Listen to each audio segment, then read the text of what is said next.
Okay, I have a Whirlpool side-by-side refrigerator freezer. I had a repairman out the other day, and he said he repaired it by taking this cover off right here. It's a return air vent going back to the freezer from the refrigerator, and he blew a heat gun on it for a little bit, but apparently he didn't clean it all the way out because it goes all the way down to there. If you can see that vent right there, where it comes out, and then it gets picked up at the bottom with the rest of the return air at the bottom of the freezer and blows up behind the panel. Most of it comes back out into the freezer, but some of it goes through that hole to the refrigerator side where it meets this doohickey, which has a little thing in here which slides back and forth, closes and opens, as you can see, controlled by that wire and that thermocouple.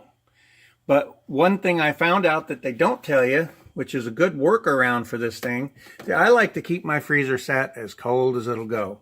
But if you watch while I adjust the freezer, see how it pulls that wire and pushes that wire?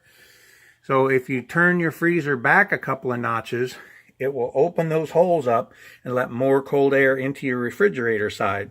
That should at least get you by for a while. What I'm going to do, since this doohickey seems to be simple and for the most part unnecessary, I'm not going to attach the wire into that hole. I'm just going to lay it up there and leave it wide open, see how much cold air comes into my refrigerator side. If it's too much, it's only a couple minute job to pop this off and reach up there and adjust it. I might even be able to reach up there and adjust it after just pulling this cover off. I'm not sure. But anyway, it's not anything difficult. So that will get you by, save you $30 for the part plus the service call, unless you do it yourself. But it seems to me these parts go out pretty often on Whirlpools, and it's almost an unnecessary part. So that's the one thing. The other thing was that return air vent. I've seen videos where people say, oh, it takes hours. Got to defrost your whole refrigerator freezer and let it sit open for days and throw all your food away.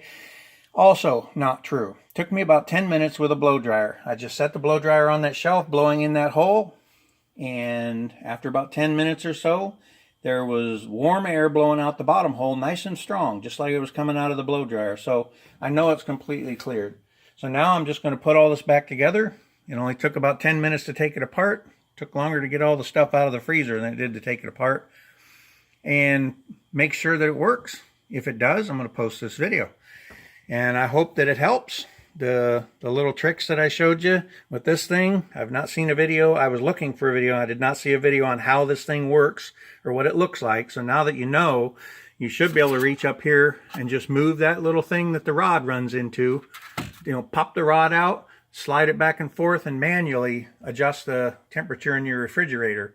Save you some money, and it's really an unnecessary part. I don't know why they made it so difficult. And also, you could also, before you do that, try just turning your freezer down a couple notches. See if that doesn't help.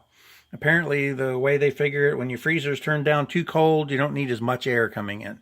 But if the thing starts malfunctioning, you do. So anyway, that's what happened. The problem was to begin with that my freezer was nice and cold and my refrigerator was about 50 degrees. So hopefully this helps. Like I said, if it posted, it worked. So I'll let you know. Thank you. Please share this video.